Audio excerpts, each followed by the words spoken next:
खरं तर मी सर्व मतदारांचं आभार, विजेत्याचं अभिनंदन. खरं तर एक संपूर्ण महाराष्ट्रामध्ये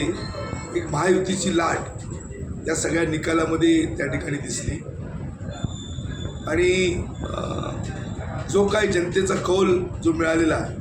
हा अनपेक्षित आहे आणि जवळजवळ 50,000 मतदारांनी त्या ठिकाणी मला मतदान केलं आणि जो कौल आहे जनतेचा जो कौल आहे हा जनतेचा कौल त्या ठिकाणी मला मान्य आहे. पण माझी जी जबाबदारी आहे,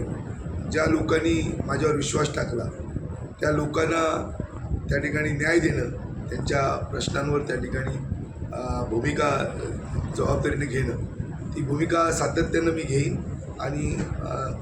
सगळ्याच या मतदारसंघातल्या सगळ्या प्रश्नांची मी त्या ठिकाणी लढण्याचा माझा प्रयत्न राहील. खरं तर आज या सगळ्या निकालानंतर जी संपूर्ण महागाई आहे, जी बेरोजगारी आहे,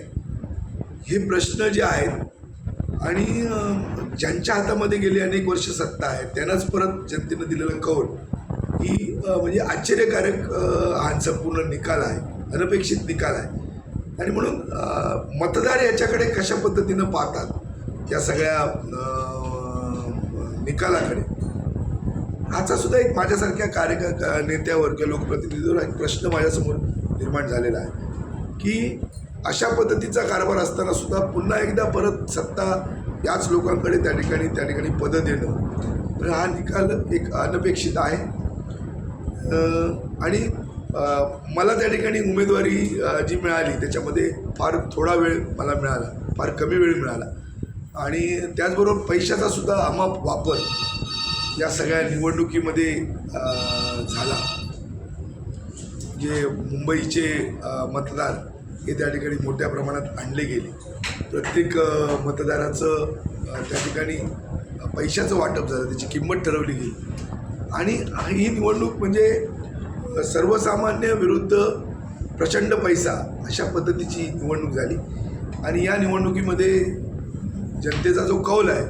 हा कौल या सगळ्या म्हणजे प्रचंड पैसा असेल, महागाई असेल, बेकारी असेल, हे सगळे मुद्दे सगळे बाजूला ठेवून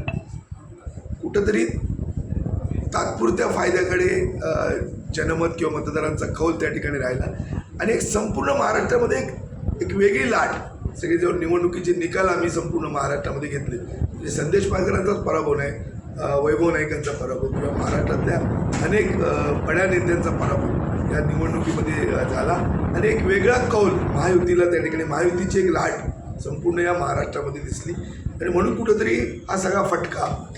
किंवा हा सगळा जो निर्णय त्या ठिकाणी अनपेक्षित निर्णय या सगळ्या मतदारसंघामध्ये किंवा या महाराष्ट्रामध्ये त्या ठिकाणी आलेला आहे. पण तरीसुद्धा ही लढाई होती, एक आव्हान होतं, तगडं आव्हान होतं आणि त्या लढाईला मी सामोरं गेलो आहे. आणि माझ्या कार्यकर्त्यांनी सुद्धा, शिवसेना असेल, महाविकास आघाडीच्या कार्यकर्त्यांनी फार मोठी मेहनत या निवडणुकीच्या निमित्तानं घेतली आणि म्हणून त्या कार्यकर्त्यांचा सुद्धा मनापासून त्या निमित्तानं मी त्या सगळ्या कार्यकर्त्यांचं मनापासून आभार मानतो, जनतेचा आभार मानतो, मतदारांचे आभार मानतो. आणि